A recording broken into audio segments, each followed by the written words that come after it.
পরীক্ষার 1 মাস আগে আমাদেরকে মনে করেন 31টা নতুন 32টা নিয়ম দেওয়া হয়, এগুলা আমাদেরকে দিয়ে মানসিক প্রেশারে পালাচ্ছে। আমরা পরীক্ষার জন্য সম্পূর্ণ প্রস্তুত, কিন্তু এই দাবিগুলো দিয়ে আমাদের মানসিক প্রেশারটা মনে করেন বৃদ্ধি করতেছে, যার ফলে আমাদেরকে পড়াশোনায় মনোযোগ বুঝতেছি না।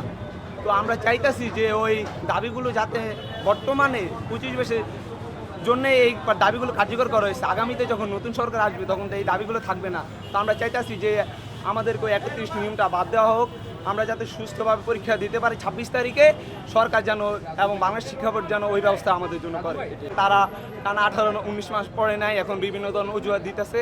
আমাদেরকে বর্তমানে যে শর্ট সিলেবাস দিচ্ছে ওইটা আমরা যদি 10-12 মাস ঠিক করে পড়ি তাহলে কিন্তু আমাদের সিলেবাসটা কমপ্লিট হয়ে যায়, কিন্তু তারা 16-17 মাস ঘন্টামি করছে, এদিক ওদিক ঘুরছে, এখন শেষে দিয়ে আসে বলে যে পরীক্ষা 2 মাস পেয়ে যাতে। আমরা যদি পরীক্ষা 2 মাস পিছিয়ে যাই, আমরা দেখতে পারি যে প্রতি বছর আগস্ট বন্যা হয়, কিন্তু 1 মাস যদি পিছিয়ে যায় তাহলে বন্যা হবে, আর বিভিন্ন ধরনের প্রাকৃতিক দুর্যোগ আমাদের পরীক্ষাটা বন্ধ হয়ে যাবে।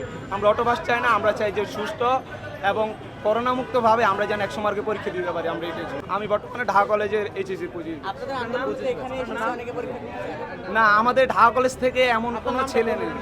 আমার নাম মোহাম্মদ মাজেদ হোসেন। আমাদের ঢাকা কলেজ, সিটি কলেজ এবং আরও অন্যান্য কলেজ আছে, আমরা কিছু মনে করেন তো আমরা কেউই চাই না যে মনে করেন পরীক্ষাটা পিছাক। আমরা চাই, আমরা ঢাকা কলেজ থেকে সম্পূর্ণ নির্দেশ যে 26 তারিখের পরীক্ষা হোক।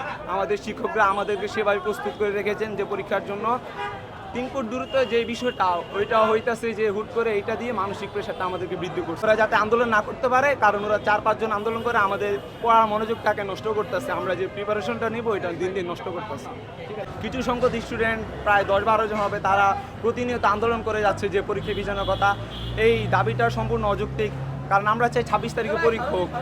আমাদের দাবিগুলো হইতেছে যে যেভাবে দেশের মধ্যে এখন আবার করোনা বাড়তেছে, আমাদের শুধু যে দাবি হইতেছে যে আমরা যারা আমরা পরীক্ষা দিব তারা যেন সুস্থভাবে মানে পরীক্ষাটা দিতে পারে, যাতে মনে করেন কেন্দ্র যাতে মনে করেন কোনো রকম অসচ্ছল পরিবেশ না থাকে, আমরা যেন সুস্থভাবে দিতে পারি, এইটা হচ্ছে আমাদের দাবি।